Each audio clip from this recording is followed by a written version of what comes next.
What's up mga lods? Isang mapagpalang araw sa ating lahat mga lods. Yan, for today's video mga lods, ayan, update natin yung trabaho natin.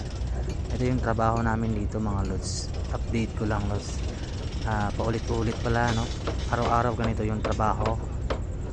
Ayan. As of now mga lods, ito na yung ginagawa nila lods. So, hindi pa po ito nagkalahati.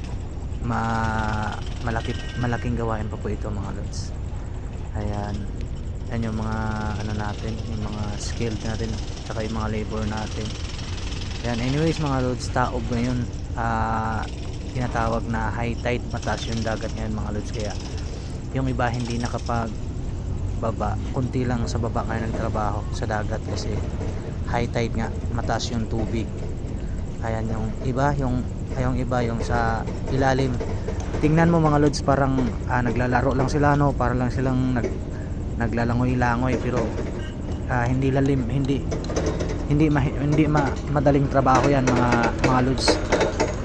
Medyo mahirap din ito mga lods kasi no, pag hindi ka mag-iingat dito, marami mga nakausling mga bakal dito, mga matutulis na bagay na maaari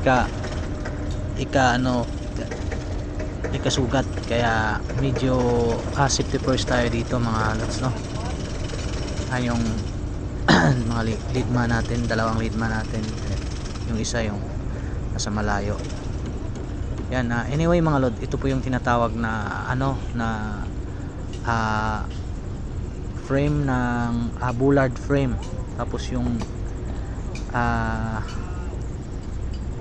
mga ina-assemble na mga tawag doon, formas.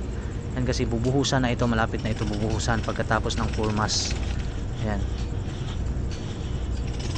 Ayan. So far mga lods, ngayon sa kabilang project doon sa passenger building, tapos na kasi yon, kaya dito muna tayo.